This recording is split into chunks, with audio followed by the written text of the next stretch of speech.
Bonsoir Émilie, bonsoir à tous. La radio, c'est toute votre vie, Christophe. Combien d'années vous avez officié à RTL ? Ça se dit pas, c'est juste après le bac, le virus. Vous savez, on écoute des radios qui arrivent, à l'époque ça arrivait d'Italie. Et donc voilà, on est rentré dans cette passion incroyable qu'est la radio, dans l'animation, plus journalisme. Et c'est vrai qu'on émettait à l'époque d'Italie en langue française parce qu'il n'y avait pas de radio libre. C'est en 81 que le président Mitterrand, en France, a libéré la radio, a libéré les ondes, avec notamment des radios comme Énergie, toutes ces radios jeunes qui sont arrivées sur le marché. Et on émettait d'Italie jusqu'à Marseille, en passant par Monaco, bien sûr, comme Monaco Info un peu aujourd'hui, sur la TNT. Et Christophe, qu'est-ce qui distingue la radio des autres médias ? C'est ce rêve absolu.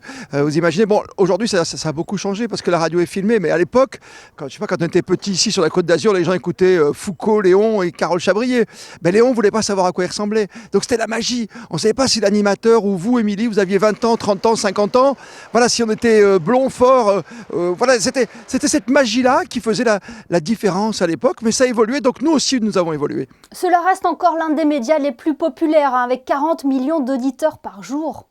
Ça c'est fantastique parce que vous pouvez l'écouter partout dans le monde, la radio aujourd'hui, même avant sur les fameuses grandes ondes, on pouvait écouter, je me souviens des Nuits du Monte-Carlo, je me souviens d'un pilote comme François Delecourt qui nous écoutait à Lille, sur RMC à l'époque, à grandes années, des gloires des super voitures que vous connaissez maintenant, les Stratos et autres, et c'est vrai qu'il y avait cette magie-là de pouvoir entendre ça grésiller de tous les côtés, et c'est vrai que ça faisait la différence avec une télévision qui maintenant est très propre aussi, les radios sont propres, il y a le nouveau système maintenant qui s'appelle le DAB qui arrive un peu partout sur les voitures, ça marche très fort en Allemagne, c'est un autre confort d'écoute, mais on a toujours ce réflexe radio.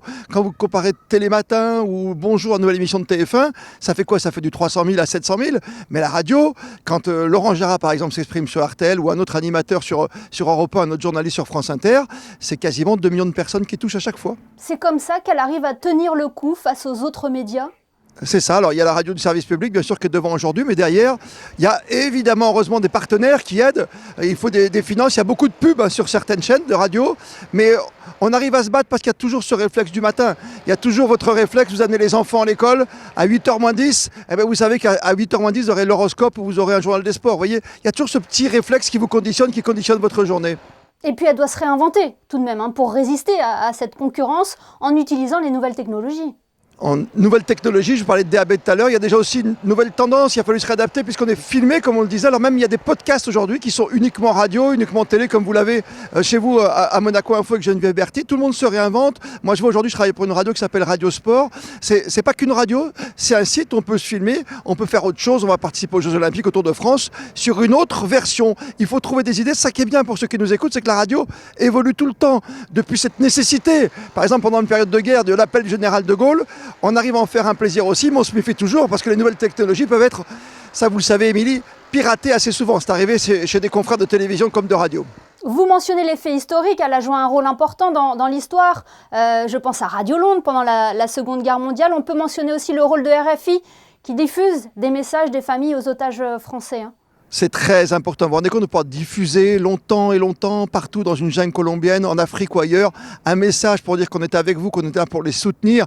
Cette radio, alors aussi, c'est le côté paradoxal, c'est que évidemment certains grands dictateurs s'en sont servis pour récupérer aussi, parce qu'on va chercher soit la télévision, soit la radio pour faire passer un nouveau message. Quand on arrive à supprimer quelqu'un de la scène politique, on essaie de reprendre cet aspect médiatique pour pouvoir diffuser au plus grand nombre, bien sûr, Émilie. Christophe Pacaud, dernière question, est-ce que la radio reste le moyen le plus accessible pour s'informer, se divertir également? Vous mentionnez des animateurs de renom tout à l'heure, les grosses têtes aussi fait partie des émissions phares de la radio. On peut faire les deux aujourd'hui. Vous l'avez remarqué, que ce soit les grosses têtes, qu'elles soient en radio, en télévision. Vous voyez un Julien Courbet sur une radio qui peut faire la télévision en même temps sur une chaîne comme M6 sur RTL. C'est pareil pour Europe 1 avec CNews aujourd'hui avec Pascal Praud. On voit bien que quand on a le même propriétaire, on peut faire autre chose. L'association, même à Radio France, dans le service public, on le fait. Encore une fois, ce qui est formidable avec la radio, c'est qu'on invente tout le temps. Ça reste le média immédiat. Vous pouvez aller, vous n'avez pas eu le temps de vous maquiller ou autre. On peut quand même prendre le micro tout de suite et faire de la radio. La différence avec la télévision, quand on apparaît, quand on paraît, il faut être un peu plus présentable entre guillemets à la radio. La radio, on peut émettre de n'importe où, mais la télévision arrive à concurrencer, donc il faut toujours se différencier, toujours trouver autre chose et toujours aller vers le public. Ça, c'est très important. Il y a de plus en plus de radios qui vont vers leur public. Eh bien, merci Christophe d'avoir été avec nous. On vous retrouve dans 15 jours pour les experts du foot. À fond bien sûr, et vous pouvez aller sur le site pour revoir déjà celle de lundi qui était parfaite, parce qu'il y avait Monaco quand même, Monaco 3e sur le podium notamment. Oui, un derby gagnant. Merci Christophe. Bonne soirée.